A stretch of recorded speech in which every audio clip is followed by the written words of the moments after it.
लोकसभा चुनाव में उत्तर प्रदेश के लिए असदुद्दीन ओवैसी ने पल्लवी पटेल की पार्टी अपना दल कमेरावादी के साथ गठबंधन किया है। असदुद्दीन ओवैसी अखिलेश यादव के पीडीए वाले नारे के मुकाबले पीडीएम यानी पिछड़ा, दलित और मुसलमान का नारा लेकर आए हैं। ऐसे में जनता किस पर भरोसा करेगी? क्या मुसलमान पीडीएम के नाम पर ओवैसी को वोट देंगे? इन सब सवालों पर हमारे संवाददाता विशाल प्रताप सिंह ने बात की ओवैसी से। देखिए एक्सक्लूसिव बातचीत।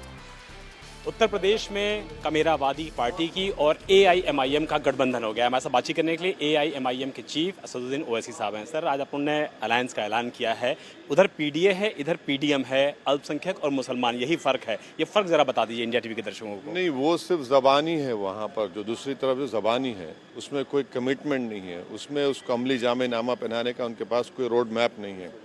वो सिर्फ धोखा देकर वोट हासिल करना अल्पसंख्यक समाज का, यहाँ पर सिर्फ वोट हासिल करना नहीं है बल्कि एक रिप्रेजेंटेशन बढ़ाना है पीडीएम का। और जिसमें जितने भी सामाजिक न्याय की जो बात हो रही है वो सच्चाई से यहीं पर होगी, यहीं से शुरू होगी, यहीं पर ही होगा। इंडिया गठबंधन का लेकिन बात किया जा रहा है कि वो भी लड़ रहा है, आप लोग भी लड़ रहे हैं। सर, ऐसा नहीं कि विपक्षी वोट बिखर तो नहीं जाएगा एनडीए के सामने? और जो स्थिति देख रहे हैं आप लोग, उसमें कैसे देख रहे हैं? इसका जिम्मेदार हम कैसे होंगे? आप तो एक एलीट क्लब बनाकर बैठे हैं जिसमें सिर्फ बड़े बड़े चौधरी उस क्लब के मेंबर बन सकते हैं। अब हम जैसे कमज़ोर अछूत लोग तो वहाँ पर जा भी नहीं सकते।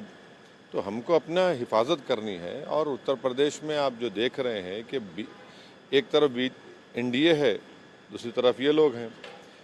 एनडीए की पॉलिसी वाज़ेह है, बीजेपी की, नरेंद्र मोदी की, कि उनको मुस्लिम वोट नहीं चाहिए। वो भारत की राजनीति हो या उत्तर प्रदेश राजनीति हो, उन्होंने मुसलमानों को पॉलिटिक्स से इनविजिबलाइज कर दिया, बिल्कुल गायब कर दिया। ये दूसरी तरफ है, ये भी गायब कर रहे हैं। मगर बोलते हैं सिर्फ वोट डालो और घर में बैठ जाओ। भाई, घर टूट रहा है, आप आवाज़ नहीं उठाएंगे। एनकाउंटर में मार दिया जा रहा है, आप आवाज़ नहीं उठाएंगे।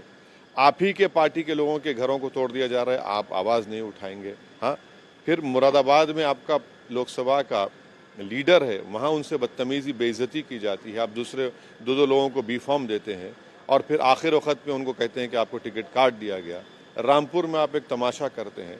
तो फिर ये क्या है? ये इसके लिए ज़रूरी है एक विकल्प हो, एक ऑल्टरनेट हो जो सही मानों में सामाजिक न्याय के ऊपर काम करे और उनको कोशिश करे। और इसीलिए हम मोहतरमा पल्लवी पटेल साहिबा ने जो बनाया उसका हिस्सा बने हैं। अभी भी लेकिन लग रहा है कि आजम खां की सर काफ़ी ज़्यादा चलती है समाजवादी पार्टी में। रुचि वीरा को उन्होंने मुरादाबाद में लड़ा दिया, अपने कैंडिडेट को रामपुर में भी अब नॉमिनेशन करा दिया। मुझे नहीं मालूम क्या हो रहा है। वो तो जेल में है, उनकी वाइफ जेल में है, उनका बेटा जेल में है, तो मैं तो नहीं बता सकता क्या हो रहा है।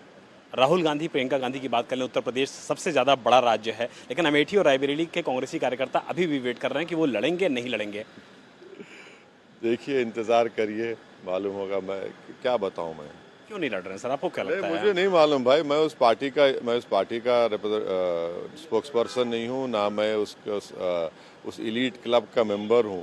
वो बेहतर बता पाएंगे। मगर ये बात सच है कि 2019 में उनको कामयाबी नहीं मिली, वहाँ पर स्मृति ईरानी कामयाब हो गई। अब देखिए क्या होता है। बस आखिरी सवाल ले लेता हूँ। मुख्तार अंसारी को लेकर के सर तमाम तरीके के सवाल चल रहे हैं, आप किस नज़रिए से देखते हैं इस पूरे वाक़यात को? नहीं, मुख्तार अंसारी साहब की जो मौत हुई है उसकी जिम्मेदार यहाँ की योगी सरकार है। उनके परिवार के लोगों ने सुप्रीम कोर्ट में केस डाला था कि उनको जेल में ही मार दिया जाएगा, एफिडेविट में लिखा गया है। फिर उन्हीं के परिवार के लोग कहते हैं कि उनको जहर दे दिया गया। अब आप मुझे बताइए कि इंटेंसिव केयर यूनिट में अगर किसी पेशेंट को रखा जाता है तो आप 24 घंटे के अंदर ही आप उनको जेल भिजा देते हैं। भाई, ये क्या कर रहे हैं आप? अगर कोई आईसीयू में पेशेंट होता है तो कम से कम उसको अगर नॉर्मल भी होता है तो 1 दिन 2 दिन रखते हैं।